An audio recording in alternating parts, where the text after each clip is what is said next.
আমাদের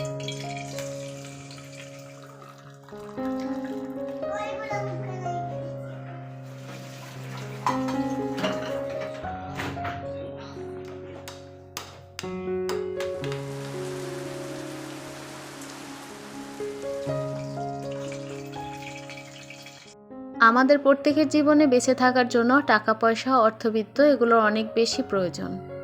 এই সমাজে আপনি একটু ভালোভাবে যদি 5টা মানুষের সাথে মিশতে চান, তাহলে আপনাকে অবশ্যই টাকা পয়সা, বাড়ি গাড়ি, ব্যাংক ব্যালেন্স থাকতে হবে।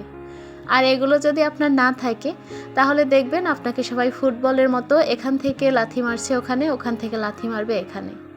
আর এই লাথিগুলো খেতে খেতেই একদিন আপনার মধ্যে জিদ কাজ করবে। আর যখন আপনার মধ্যে জিদ কাজ করবে, তখনই কিন্তু আপনি সফলতার দরজায় গিয়ে দাঁড়াতে পারবেন।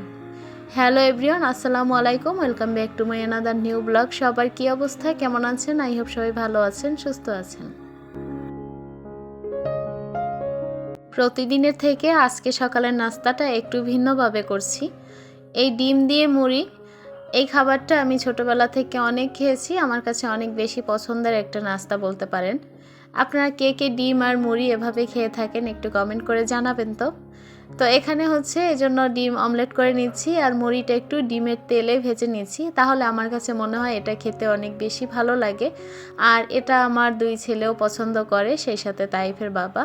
তো সকালে এটা দিয়েই নাস্তা কমপ্লিট করব, আর পরেরটা পরে দেখা যাবে, যেহেতু ছেলের পরীক্ষা আছে তো এতটা সময় নাস্তায় দেয়া যাবে না। জানি না এইমাত্র আমার কে কে ভিডিওটি দেখা শুরু করেছেন এবং লাইক দিতে ভুলে গিয়েছেন, প্লিজ একটা লাইক দিয়ে ভিডিওটি কন্টিনিউ করবেন। যারা আমার চ্যানেলে আজকে নতুন ভিজিট করেছেন, ভিডিও দেখতে দেখতে ভিডিওর কোনো অংশ যদি আপনার মন ছুঁয়ে যায়, চাইলে আমার চ্যানেলটি সাবস্ক্রাইব করে আমার পাশেই থাকতে পারেন। ওখানে নাস্তা কমপ্লিট করেছি, তারপর বড় ছেলেকে স্কুলে রেডি করে পাঠিয়ে দিয়েছি, যেহেতু পরীক্ষা চলে।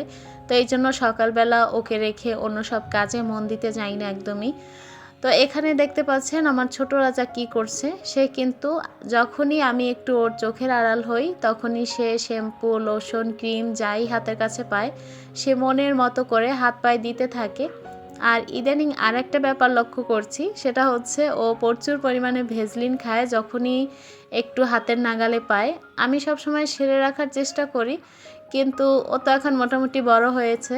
তো চেয়ার টেনে এখান ওখান থেকে নামিয়ে সে কিন্তু আড়ালে বসে ভেজলিন খাওয়ার চেষ্টা করে। আমার বড় ছেলেটার একটা অভ্যাস ছিল, বদ অভ্যাস। ছোটোবেলাতে দেখতাম বইয়ের পাতা ছিঁড়ে ছিঁড়ে খেত। কোথাও কোনো কাগজ পেলেই সে আড়ালে গিয়ে মুখের মধ্যে দিয়ে বসে থাকতো।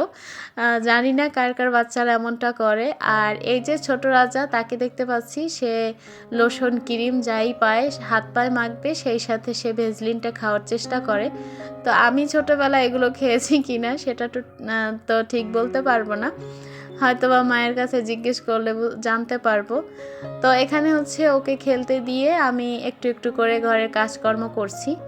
এখন যেহেতু শীতের সিজন, তো এই শীতের সময় কিন্তু সকালবেলা ঘুম থেকে ওঠাটা অনেক কষ্টের।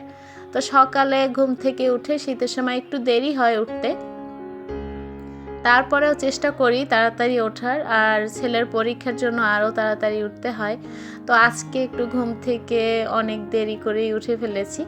তো যাই হোক, দেরি করে উঠেও কিন্তু সময়ের মধ্যে কাজগুলো করার চেষ্টা করি, কারণ ওকে যদি একটু খাওয়া দাওয়া করে তারপর টিভির এখানে বসিয়ে দিই বা খেলনা দিয়ে বসিয়ে রাখি, তাহলে আর ওই রকমভাবেও ডিস্টার্ব করে না। আসলে যাদের ছোট বাচ্চা আছে তারা কখনো টাইম মেনটেন করে বা কোনো কিছু প্ল্যান মাফিক কোনো কিছু করতে পারে না কাজকর্ম। আমারও তেমনই। আমার দেখা যায় রান্নার আগে যে কাজকর্ম থাকে সেগুলো অনেক সময় দেখা যায় রান্নার পরে আমি করি। কোনো কিছুর কোনো প্ল্যান মাফিক থাকে না। আসলে বাচ্চারা থাকলে এমনই করতে হয় মায়েদের। তো আমি হচ্ছে আমার রুমের লুকটা একটু চেঞ্জ করে ফেলেছি, খাটটা ঘুরিয়ে ফেলেছি। কারণ খাটের ওই পিছন সাইডটাতে দেখা যায় ওরা অনেক কাগজপত্র অনেক কিছু ফেলে রেখেছে। তো ওগুলোকে বের করতে গিয়ে খাটটাকেই পুরো ঘুরিয়ে নিয়েছি। তো আর ইচ্ছে করেও একটু ঘুরিয়েছি যে এই যে জায়গাটা, এই স্পেসটা একটু বড় থাকে, যার কারণে দেখা যায় আমার এই ছোট ছেলেটা একটু খেলতে পারে। তো আমার একটা স্বভাব আছে যে আমি বাসার মধ্যে যে ফার্নিচারগুলো থাকে ওগুলো কয়েকদিন পর পর এখান থেকে ওখানে টানা হেঁচড়া না করতে পারলে আমার শান্তি হয় না। আমার কাছে মনে হয় কি যে এগুলো যদি একটু এদিক ওদিক করি তাহলে বাসার লুকটা একটু চেঞ্জ হয়, আর আমার কাছে সেই পরিবেশটা ভালো লাগে। সারাদিন তো এই চার দেওয়ালের মধ্যেই থাকি, তো এখান থেকে বের হওয়ার তো কোনো উপায় নেই। এখন কেন জানি না ঢাকাতে একদমই থাকতে ইচ্ছা করে না, মাঝে মাঝে ইচ্ছা করে এখান থেকে চলে যাই বাড়িতে। তো ছেলে মেয়েদের পড়াশোনার চিন্তা করে আসলে যাওয়া হয় না। ওই যে বললাম যে সকালে আজকে ঘুম থেকে ভুলবশত উঠতে অনেক দেরি হয়ে গেছে। অ্যালার্ম দেয়া ছিল, তারপরেও সেটা টের পাইনি মনে হয়। যেহেতু একটু ঠান্ডা ঠান্ডা পড়ে এই কারণে কিন্তু দেখা যায়। এমনিতেও শীতের সিজনে দেখবেন সকালে ঘুম থেকে উঠতে ইচ্ছা করে না, আপনি যতই অ্যালার্ম দেন আর যাই করেন না কেন।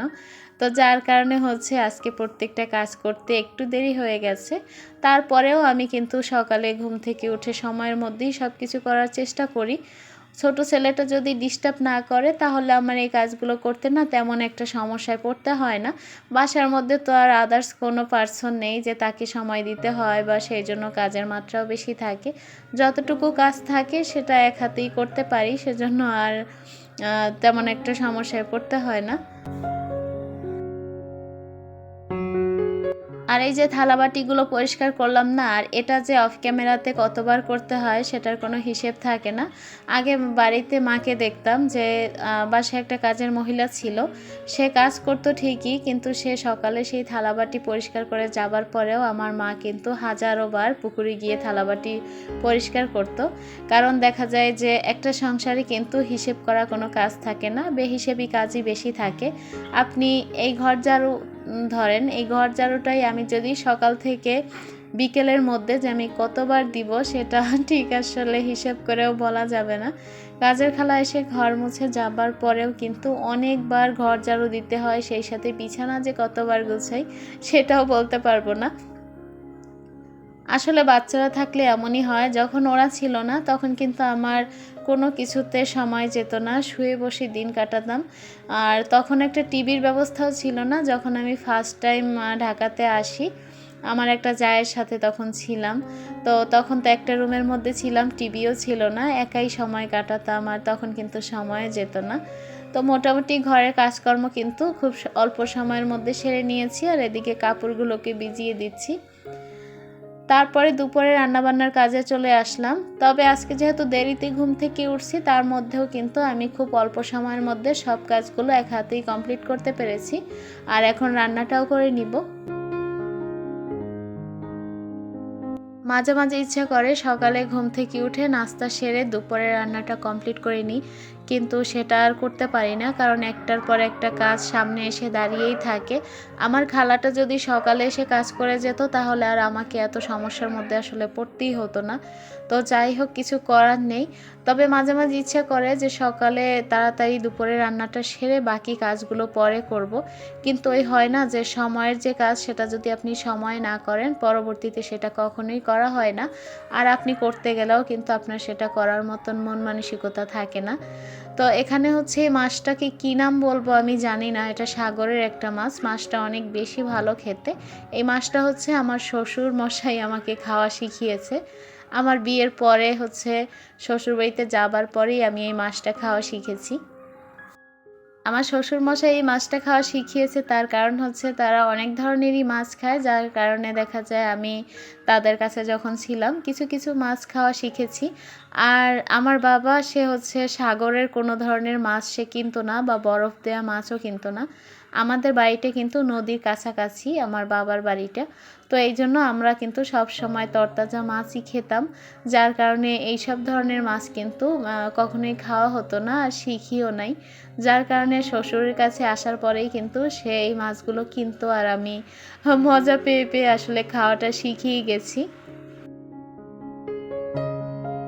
আপনাদের সাথে কথা বলতে বলতে এদিকে কিন্তু আমার মাছ ভাজিটা হয়ে গেছে, ধনেপাতা কুচি দিয়ে নামিয়ে নিব এখন। তো গ্যাসের মাত্রা অনেকটাই কম ছিল, অনেকটা সময় নিয়ে কিন্তু এই রান্নাটুকু করতে হয়েছে। আর হচ্ছে অফ ক্যামেরাতে আমি লাউ দিয়ে ডাল রান্না করেছি, সেটা আর আপনাদের সাথে শেয়ার করিনি। আর এত কিছু শেয়ার করতে গেলে অনেকটা সময় লাগে, আমার ছোট ছেলেকে অনেক সময় দিতে হয়। তো যাই হোক, রান্নাবান্না শেষ করেছি আর এটা হচ্ছে দুপুরের পরে। তো এখানে হচ্ছে কিছু কাঁথা দেখা যায় অবশিষ্ট অনেক বেশি রয়ে যায়, যার কারণে বিছানাপত্র গুছাতে গেলে অনেক সমস্যায় পড়তে হয়। আর এমনিতেও বিছানার উপরে অনেক কাঁথা কম্বল হাবিজাবি থাকে, এটা আসলে ভালো লাগে না। তবে এখন বাচ্চাদের জন্য কিন্তু আপনি না চাইলেও রাখতে হয়। এই যে কাঁথাগুলো দেখতে পাচ্ছেন, এখানে প্রত্যেকটা কাঁথা কিন্তু আমার শাশুড়ির দেয়া। আমার শাশুড়ির কথা আমি যত বলবো ততই কম বলা হবে। এই কাঁথাগুলো তিনি আমাকে সেলাই করে দিয়েছেন। তো এই যে বাড়তি যে কাঁথাগুলো, এগুলো আমি একটা ব্যাগের ভিতরে ঢুকিয়ে তারপর রেখে দিব। দেখা যায় যে ওয়ারড্রোবের ভিতরে যদি আমি এটা আলাদা করে রাখি, তাহলে এও হাত দিয়ে দেখা যায় এটা ওটা বের করে, আর তখন কিন্তু এগুলো এলোমেলো হয়ে যায়। এই জন্য আমি এই ব্যাগটার মধ্যে রেখে তারপর আটকে রেখে দিব, যাতে দেখা যাবে যে কোনো কিছু টানা হেঁচড়া করলেও তখন কিন্তু এগুলো আর এলোমেলো হবে না। এখন মোটামুটি একটু শীত পড়া দিছে, এই সময় দেখা যায় পাতলা করে কম্বল এগুলোই কিন্তু ইউজ করা হবে। তো এই অতিরিক্ত কাঁথাগুলো বিছানার উপরে খুবই বেমানান বা বিরক্ত লাগে। সকালবেলা বিছানা গুছাতে গেলে দেখা যায় এগুলো গুছাতে গুছাতেই কিন্তু মাথা খারাপ হয়ে যায়। আমি আর তাইফের বাবা যখন দুজন ছিলাম, তখন কিন্তু বিছানার উপরে এত হিজিবিজি এত কিছু ছিল না। এখন কিন্তু যতই দিন যাচ্ছে একটু একটু করে সব কিছুর মাত্রা কিন্তু বেড়েই যাচ্ছে। তো কিছু করার নেই, এগুলোকে একটু গুছিয়ে রাখলেই হয়। তবে প্রতিদিন কিন্তু আপনি ঘর সংসারের কাজ বলেন আর যা কিছুই বলেন, প্রতিদিন আপনার গুছিয়ে রাখার মতন মন মানসিকতা বা এনার্জি থাকেও না। আর ছোট ছেলেটার শরীরটা তেমন একটা ভালো নেই, যার কারণে হচ্ছে ওকে একটু বেশি সময় দিই। তো ওয়ারড্রোবের ভিতরে এই কাঁথাগুলো রাখলে হয় কি, যে যেখান থেকে পারে এটা ওটা টান মেরে সব কিছু এলোমেলো করে ফেলে। তো এই জন্য আমি এভাবেই রেখেছি, যাতে আর এটা কেউ নষ্ট করতে না পারে। তো এই তো ছিল আমার আজকের ব্লগ। আপনাদের সবার দীর্ঘায়ু এবং সুস্বাস্থ্য কামনা করে আজকের ব্লগটি এখানেই শেষ করছি। আল্লাহ হাফিজ, আসসালামু আলাইকুম।